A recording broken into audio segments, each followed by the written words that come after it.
When I was younger, I would get a lot of chain messages from friends saying, send this to 10 people or you'll have bad luck for the next 10 years. This particular message scared me so much that I couldn't sleep in the dark for months. Reminder that I was only 10 years old, though. This message was about a girl named Carmen Winstead who was apparently bullied by these group of girls, and during a fire drill, they pushed her down a sewer opening to embarrass her in front of the school. After not coming up, the school called 911, to which they found her lifeless body with a broken neck, which the police said happened when she hit her head on a railing. So after this chain message was started, there was a continued version of the story about a boy named David who, after reading this message, didn't send it to the 10 friends and heard laughter coming from his bathroom. Scared, he sent the message out and went to sleep. Later, his mom heard screaming and David was nowhere to be found. A few months later, they found his body in a sewer with his face peeled off and a broken neck. Similar to the idea that pedophiles would lure children into their homes or cars with candy, the candy lady would place candy on window sills of children's rooms.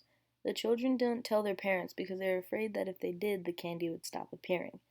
After the children received the candy for a while, notes signed "The Candy Lady" would appear, and after, the children would go missing. According to this urban legend, a farmer found candy wrappers on the edge of his farm filled with rotting teeth. After telling the police about this, his body was later found in a ditch with his eyes stabbed with a fork and candy wrappers in his pocket. There are numerous versions of the story, but I'm going to share the one I find most creepy. There was a girl hired to babysit two kids. The kids decided to play in the basement where they usually played. The girl decided to watch them, and while supervising, she couldn't help but notice in the corner of the basement there was a lifelike clown doll. Disturbed, she called the mother of the children and asked if she could put a blanket over the clown.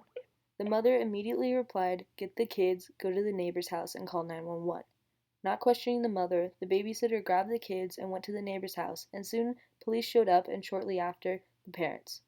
While the police were searching the house, the mother said, "Our kids have been complaining about a clown in their room, but we just thought they were having nightmares." When the police came back, they said they found under the basement stairs a mattress and a sleeping bag, but no sign of the clown. This one gave me chills. A husband and wife were sleeping when the wife heard something in the room. Thinking it was her husband getting out of bed, she decided to steal some of the blanket. In the process, her husband woke up, who was actually sleeping and not out of bed. She apologized, and before she could go back to sleep, he gasped, and on the foot of their bed was a hairless human-like creature. It stared at the couple for 30 seconds before sprinting across the hallway into their child's room.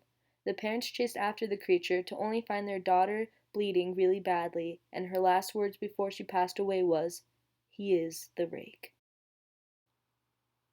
A man was very tired after commuting a few hours for a business meeting. Not wanting to drive anymore, he pulled over to a motel and asked for a room. The manager said there was a room available, but it needed to be clean and the man needed to wait about an hour and he could stay in the lobby in the meantime. While the man waited, he decided to use the restroom and the manager said it was down the hall and on the left. As the man was walking, he noticed a bunch of paintings on the wall. As he admired them, he noticed a picture that didn't fit. It was of a clown with a grin on his face holding a bloody knife. After the bathroom, he was curious about the painting, so he asked the manager about it. The manager looked at him with a confused look and asked him to show him the painting. When the man showed him, it wasn't there. It wasn't a painting at all, but a window. Thanks for watching. Subscribe and like for more.